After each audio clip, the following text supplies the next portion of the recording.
أما بعد فأعوذ بالله من الشيطان الرجيم بسم الله الرحمن الرحيم وسيجنبها الأتقى الذي يؤتي ماله يتزكى وما لأحد عنده من نعمة تجزى إلا ابتغاء وجه ربه الأعلى ولسوف يرضى صدق الله ومولانا العظيم وصدق رسوله النبي الكريم ونحن على ذلك لمن الشاهدين والشاكرين والحمد لله رب العالمين سبحانك لا علم لنا إلا ما علمتنا إنك أنت العليم الحكيم. درود و سلام السلام علیکم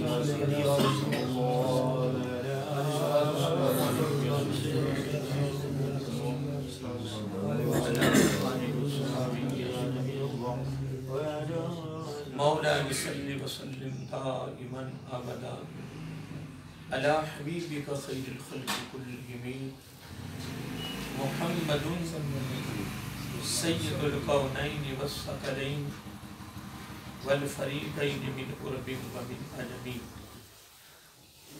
هو الحبيب الذي ترجى شفاعته لكل هول من الأحوال متهم ثم الرداء عن أبي بكر وعن عمر وعن علي وعن عثمان ذي الكرم نہایتی وجب الاحترام خانوادہ رسول صلی اللہ علیہ وسلم اور عظیم علماء اہل سنت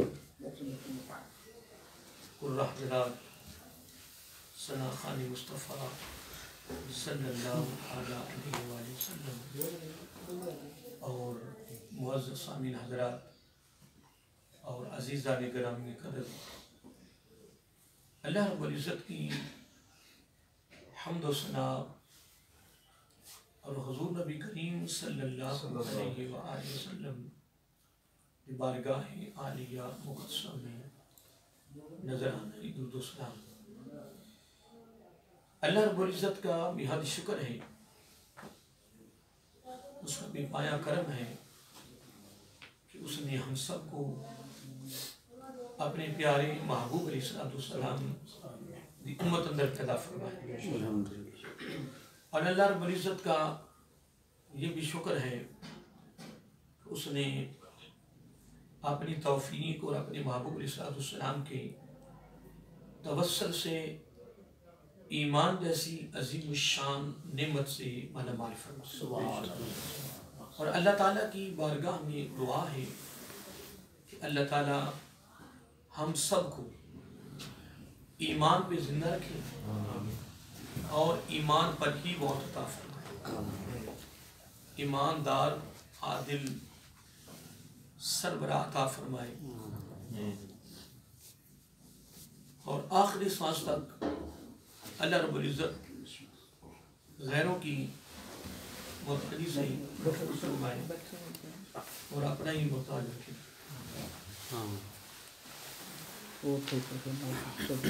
ہماری خوش نصیبی ہے کہ آج ہمارے بزرگ محترم ڈاکٹر ناشکندی صاحب نے اپنے گھر میں ایک بڑا خوبصورت پروگرام سجا رکھا ہے، جس میں میں اور آپ سب شریک ہیں۔ اللہ تعالیٰ ان کا یہ پروگرام کرنا اور ہمارا شریک ہونا گناہوں کا کفارہ بنائے، بخشش کا ذریعہ بنائے۔ مختصر وقت میں بس دو باتیں آج کی گفتگو میں۔ جو پہلا پیغام ہے آپ کے لیے وہ یہ ہے کہ ہم نے آج کے بعد اپنی بقیہ زندگی میں وضو میں رہنا ہے، کس میں؟ وضو میں رہنا ہے۔ آقا علیہ السلام کا فرمانی علی شان ہے وضو پر بڑے فضائل ہیں، کتابیں بھری پڑی ہیں، لیکن صرف ایک ہی فضیلت بیان کر رہا ہوں۔ پیارے آقا علیہ السلام نے فرمایا وضو کی حالت میں موت کا آنا شہادت کی موت ہے۔ سبحان اللہ، سبحان اللہ۔ ایک آدمی مثال کر گیا ہے، فوت ہو گیا نا، تو پوچھا جاتا جناب اس کو کیا ہوا ہے؟ یہ ہمارا ایک تقیہ کلام ہے اور ہمارے معمولات میں یہ بات شامل ہے۔ ہم پوچھتے تھے کیا ہوا ہے؟ کیا ہوا ہے؟ وہ کہتے ہیں کہ کافی دیر سے بیمار تھے، کافی دیر سے بیمار تھے، بڑے سالوں سے بیمار تھے اور بڑے تنگ تھے اور بیماری کا بڑا مقابلہ کیا۔ یعنی دل میں یہ بات جو ہے نا وہ خیال بدگمانی تو نہیں کر سکتے، لیکن اندازہ ہے کہ وہ دل سے یہ بات نکل رہی ہے کہ یہ بہت تنگ تھے، اچھا ہو گیا کہ وہ دنیا سے چلے گئے۔ ہاں، پھر ہم نے پوچھا جی وہ فلاں آدمی فوت ہو گیا، کیا ہوا جی؟ انہوں نے کہا جی وہ ضعیف العمر ہو گئے تھے، ضعیف العمر ہو گئے تھے، بہت زیادہ عمر کے تھے۔ لیکن جو آج سلسلہ زیادہ چل رہا وہ یہ ہے، یہ کیا ہوا جی؟ باقی دل کا مسئلہ بن گیا، دل کا اٹیک ہو گیا، صحت مند ہے، تندرست ہے اور جناب طاقتور ہے، جوان ہے، بیٹھا ہے۔ اصل میں بات یہ نہیں ہے، بات یہ ہے کہ حدیث پاک میں آتا ہے، میرے آقا علیہ السلام کا فرمانے علی شان ہے کہ قیامت کی علامات میں سے، قیامت کی نشانیوں میں سے ایک نشانی یہ بھی ہے کہ لوگ زیادہ دل کی بیماری سے دنیا سے جائیں۔ یہ حدیث پاک کے الفاظ ہیں جس کو میں مفہوم آپ کے یہاں پیش کر رہا ہوں۔ تو یہ سلسلہ شروع ہو گیا ہے، یہ سلسلہ شروع ہو گیا ہے، چل تو شروع سے رہا ہے، لیکن قیامت کا جو بناتا ہے نا، قیامت کی نشانیوں میں سے، یعنی قیامت کے قریب اور دیکھیں زیادہ اموات جو ہیں وہ دل کی وجہ سے ہو رہی ہیں۔ ہمارے سامنے تو کثیر ایسی اموات ہیں جو دل کی وجہ سے ہوئی ہیں۔ تو محترم بات یہ ہے کہ ہماری بھی تیاری ہونی چاہیے، اس وقت بھی جھٹکا، یہ بات نہیں ہے کہ ہم نے ضعیف العمر ہو کے مرنا ہے، یہ مسئلہ نہیں ہے کہ ہم نے بیماری میں مبتلا ہونا ہے اور ہم نے مرنا ہے، کوئی پتا کسی وقت بھی جھٹکا لگ سکتا ہے۔ لا یستاخرون ساعۃ ولا یستقدمون، علماء آگے پیچھے تو ہونا ہی نہیں نا، وہ وقت مقرر ہے، اس وقت کا تعین کر دیا گیا ہے۔ اب میں جو یہاں پیغام دینا چاہتا ہوں وہ یہ ہے کہ تیاری کے لیے بہترین طریقہ جو ہے نا وہ وضو ہے۔ کیا ہے؟ وہ وضو ہے۔ اگر اللہ تعالیٰ کا کرم ہو جائے، وضو میں موت آ جائے، تو اس سے بڑی نعمت کیا ہو سکتی ہے؟ اور یہاں جو نقطہ پیش کرنا چاہتا ہوں وہ یہ ہے، میں ایک مرتبہ بیان کیا تھا، ایک صحابی سفر پر تھے، ایک صحابی سفر پر تھے، تو جنگل میں داخل ہوئے تو راستہ بھول گئے، راستے کا پتہ نہ چلا بھی ہم نے کہاں جانا، جنگل تھا، بتقاضۂ بشریت نہ پتہ چلا۔ تو آپ نے دائیں بائیں دیکھا تو انہوں نے ان کو ایک مکان نظر آیا، یعنی ایک رہائش نظر آئی، دروازہ بند تھا تو آپ نے دروازے پہ نہ دستک دی، دروازے کو کھٹکھٹایا، بندہ کو نہیں نکلا۔ جس طرح علاقہ جو سنت ہے اس کے مطابق اپنے آداب ادا کیے، پھر آپ اپنا وہیں بیٹھ گئے دروازے کے قریب، بھی راستہ تو مل نہیں رہا، تو جانا کہاں، تو لوگ کبھی تو نکلیں گے، جنگل میں رہتے ہیں، ان کو ساری راستہ پتہ ہوگا راستے کا۔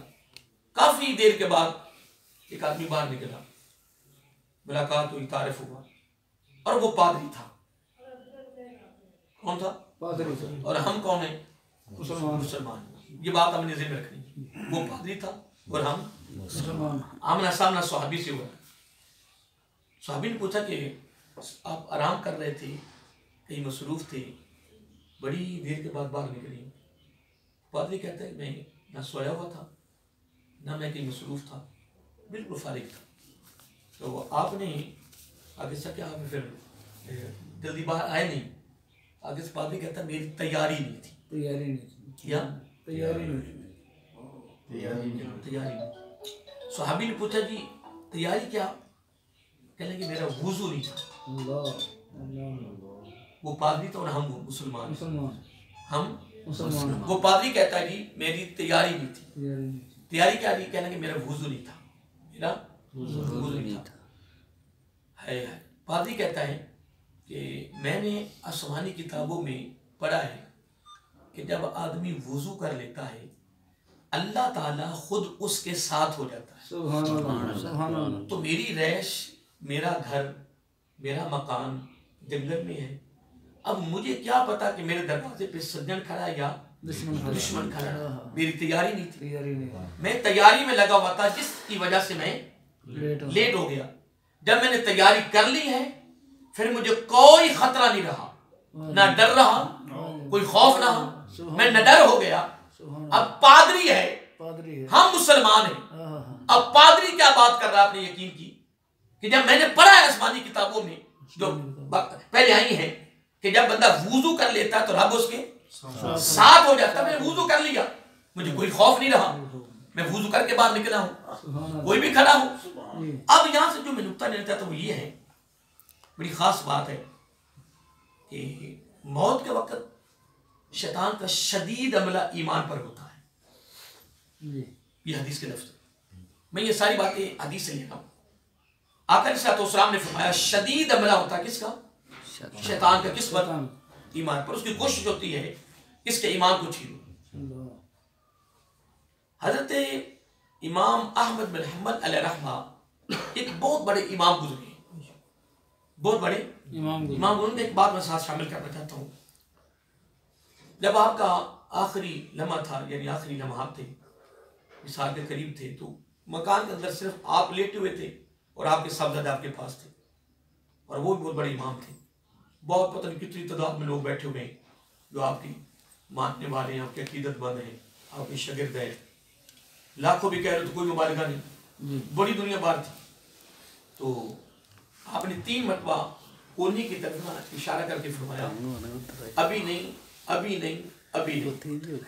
اتنی مرتبہ 3 مرتبہ. تو سب زیادہ عرض کرتے ہیں کہ ابا جی اس مکان میں، اس یعنی کمرے میں یا آپ ہیں یا میں ہوں، یا آپ ہیں یا میں ہوں. آپ نے کونی کی طرف 3 مرتبہ اشارہ کیا ہے، ابھی نہیں، ابھی نہیں، ابھی نہیں. تو مکان میں تو کوئی بھی نہیں. تو اتنے بڑے امام سب کی فرما رہے ہیں، بڑے الفاظ کا بڑے توجہ ہے. اتنے بڑے امام فرما رہے ہیں کہ وہ سامنے کونے میں نا شیطان کھڑا ہے اور دانت پہ دانت رکھ کے نا چبا رہا ہے، جس کو ہم پنجابی میں کچیچی کہتے ہیں. اور وہ مجھے چیلنج کر رہا ہے، اے احمد بن حنبل میں نے بڑوں کو بے ایمان مارا ہے دنیا سے، ایمان چھین لیا ان کا، اور آج تو میرے حملے سے نکل رہا ہے. بات یہ ہے کہ اتنے بڑے امام کو شیطان کا چیلنج کرنا، تو ہم اس کے سامنے کیا؟ نہیں، ہم اس کے سامنے کیا؟ یہ تو پتا چلنا جب موت کا دروازہ گزرنا ہے. نہیں تو پھر وہ قبروں والوں کو اٹھاؤ، ان سے پوچھو کہ وہ موت کا دروازہ گزر کر کیسے گزری. صحابہ ویسے نہیں روتے گئے، تابعین تبع تابعین ویسے نہیں روتے. جو بخشے ہوئے تھے، جو جنتی تھے، جو جنت کی جن کو بشارتیں ملی، ان کی بینائیاں ختم ہوگی رو. آج ہمارے تو آنکھوں میں آنسو بھی رہا، ہمیں ہمارے تو آنکھیں جناب خوشک ہوگی نا، ہمیں تو رونا بھی نہیں آتا. میں یہاں ایک نکتہ لینا چاہتا ہوں کہ اتنے بڑے امام کو شیطان کا چیلنج، نمبر 1. نمبر 2، پھر اتنے بڑے امام کا آگے سے جواب کیا؟ ابھی کیونکہ سکرات موت کا سلسلہ شروع نہیں ہوا. ابھی تو میں سکرات موت کے سلسلے میں دروازے میں داخل نہیں ہوا. ابھی تو خطرہ ہے مجھے، ابھی تو مجھے خطرہ ہے. ہاں لیکن جب میں موت کا دروازہ ایمان کے ساتھ گزر گیا، پھر میں تجھے چیلنج کروں گا، اے شیطان میرے اوپر رب کا کرم ہو گیا ہے کہ میں ایمان کے ساتھ موت کا دروازہ گزر گیا. اس واقعے کو کوٹ کرنے کا مقصد یہ تھا کہ محترم، جو میرے ابتدائی پیغام تھا کہ جب بندہ وضو میں ہو، اللہ کرے انشاءاللہ ہماری وضو میں موت آ جائے، جب بندہ وضو میں ہوگا، کس میں ہوگا؟ بات یہ نہیں ہے کہ آقا علیہ الصلوۃ والسلام نے یہاں تیمم فرمایا اور تھوڑے کے فاصلے پر نہ پانی تھا، تھوڑے فاصلے پر پانی تھا، اور امت کے لیے تعلیم کیا ہو رہی ہے؟ یہ ساری تعلیم امت کے لیے، سبق امت کے لیے، درس امت کے لیے، پیغام امت کے لیے، فکر امت کے لیے، خوبصورت تحفہ اور انعام کس کے لیے؟ امت کے لیے. میرا آقا علیہ الصلوۃ والسلام پر غسل فرض ہو حضرت علی رضی اللہ عنہ پر غسل فرض ہو تو وہ مسجد میں داخل ہو سکتی ہے، اور امی جا کر وضو سونے پر ہی ختم ہوتا. میرے آقا علیہ السلام نے تعلیم کیسی دی اپنی امت کو کہ یہاں تیمم وہاں وضو. عرض کیا غلاموں نے کہ آقا یہ قریب ہی تو پانی تھا تو آپ نے یہاں تیمم کر لیا ہے. اب جملہ سن لے زبان نبوت سے، زبان رحمت سے، کتنا خوبصورت جملہ ہے. فرمایا مجھے کیا پتا کہ میں یہاں سے وہاں تک بے وضو جاتا تو میری موت آ جاتی. کیا اب تو اللہ والے بتا دیتے ہیں کہ ہماری فلاں دن موت ہے. اللہ والے بتا دیتے ہیں، جن کا مقام بندگان خاص علم الغیوب ہوتا ہے، وہ بتا دیتے ہیں کہ فلاں دن میں موت، اور اس دن موت آتی، اس لمحہ آتی موت. اللہ والے تو کہاں میرا آقا علیہ السلام علم نہیں تھا ان کو. لیکن یہ سارا جو پروسیجر ہو رہا ہے نا، یہ سارا پیغام امت کے لیے ہو رہا ہے کہ کسی وقت بھی موت سستی نہ کریں، سستی نہ کریں، وضو کے بغیر نہ رہیں. کسی وقت بھی جھٹکا لگ سکتا ہے وضو کے. اب جو میں نکتہ آپ کو دینا چاہتا ہوں وہ بڑا قابل توجہ ہے. حاجی صاحب نکتہ بڑا خاص ہے اور سننے والا ہے. میں حاجی صاحب کا نام لیا کہ حاجی صاحب بول رہا ماشاء اللہ، واہ جی واہ، رونق تو بلا ہوگی. ہوتا ہے کیا بڑا خاص نکتہ دے رہا ہوں. ماشاء اللہ، کہ جب رب بندے کے وضو کی ہر بندے کے ساتھ ہو جاتا ہے، رب بندے کے ساتھ ہو جاتا ہے، اگر وضو کے اندر موت آ رہی ہو تو رب اس کے ساتھ ہوتا ہے تو شیطان کا حملہ ہو سکے گا. کتنا بڑا خوبصورت تحفہ ہے ہمارے لیے. اس لیے محترم جو میں آج کی گفتگو میں جو پہلا تحفہ دیا نا وہ یہ ہے، جو پیغام دیا ہے کہ میں اور آپ ہم نے کوشش کرنی ہے کہ ہم بغیر وضو اور وضو کے حالت میں موت کا آنا شہادت کی موت. اللہ تعالیٰ کو سلامت رکھے گی. یہ پہلا پیغام تھا.